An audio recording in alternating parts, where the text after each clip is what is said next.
Hi friends, ఎలా ఉన్నారు? దేవుని పరిశుద్ధ నామానికి స్తోత్రం. ఈరోజు మన వీడియోలో పుత్రిక, భార్య, సేవకుడు ఈ ముగ్గురు ధనానికి యోగ్యత లేని వారంట.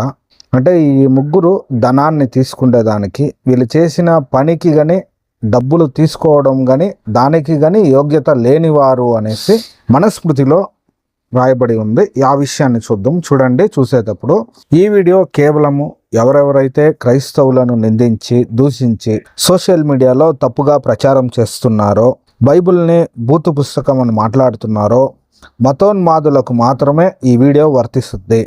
మంచి హైందవులకు ఈ వీడియో వర్తించదు. చూడండి. చూసేటప్పుడు మనుస్మృతి, శ్రీ భాగవతుల సుబ్రహ్మణ్యం, భాషా ప్రవీణ తెలుగు.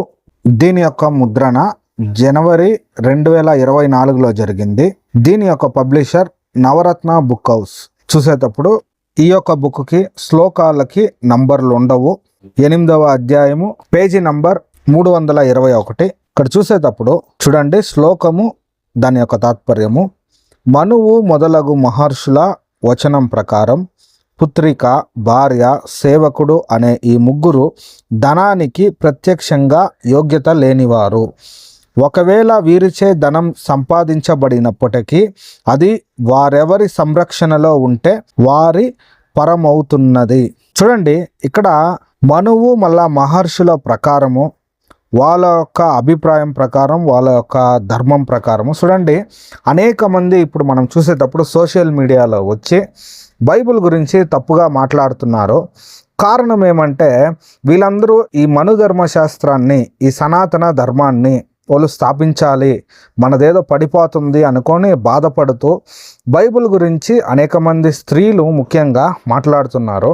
స్త్రీలు ఇలా సోషల్ మీడియాలో వచ్చి మాట్లాడేదానికి ఒక సమానమైన హక్కుల్ని కల్పించిందే అనేక మంది క్రైస్తవ మిషనరీలు.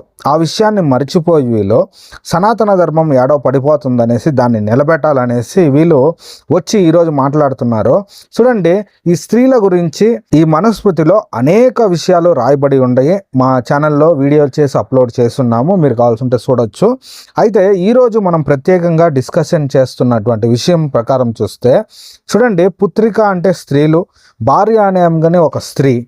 వీళ్ళు ఎవరే కానీ ధనానికి ప్రత్యక్షంగా యోగ్యత లేనివారంట. చూడండి, ఇది ఎంత వివక్ష కదా, ఇది ఎంత వివక్ష కదా. స్త్రీలు పని చేసేటప్పుడు వాళ్ళు జీతం తీసుకుంటే కానీ యోగ్యత లేనివారా? ఒకసారి మీరే ఆలోచించండి. వాళ్ళు చేసిన పనికి కానీ వాళ్ళ జీతాన్ని తీసుకునేదానికి కానీ అర్హత లేనివారు అనేసి మనుస్మృతి చెప్తా ఉంది. దీన్ని స్థాపించాలని అనేక మంది స్త్రీలు వచ్చి ఇప్పుడు సోషల్ మీడియాలో మాట్లాడుతున్నారు.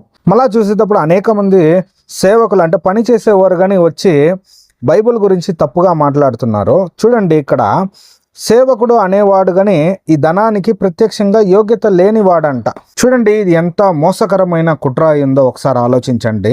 రానున్న రోజుల్లో ఈ యొక్క వీళ్ళు సంపాదించిన ధనాన్ని బలవంతంగా ఈ బ్రాహ్మణులు పీక్కోవాలా, గట్టిగా అయినా బలంగా అయినా వాళ్ళ దగ్గర ఉండే డబ్బంతా పీక్కొని లాక్కోవాలా అనేసి కానీ ఈ మనుస్మృతి మాట్లాడుతూ ఉంది. ఆ విషయాన్ని ముందు రోజుల్లో వీడియో చేసి అప్లోడ్ చేస్తాము. ఈ వీడియో గురించి మీ అభిప్రాయాన్ని మాకు తెలపాలంటే కమెంట్ ద్వారా మీ అభిప్రాయాన్ని తెలపండి. ఇటువంటి మరెన్నో వీడియోలు చూడాలంటే మా ఛానల్ని సబ్స్క్రైబ్ చేసుకోండి. ఇంకొక అద్భుతమైన వీడియోతో మళ్ళీ మీట్ అవుదాం. అంతవరకు దేవుడు మిమ్మల్ని కాపాడునుగాక. ఆమేన్.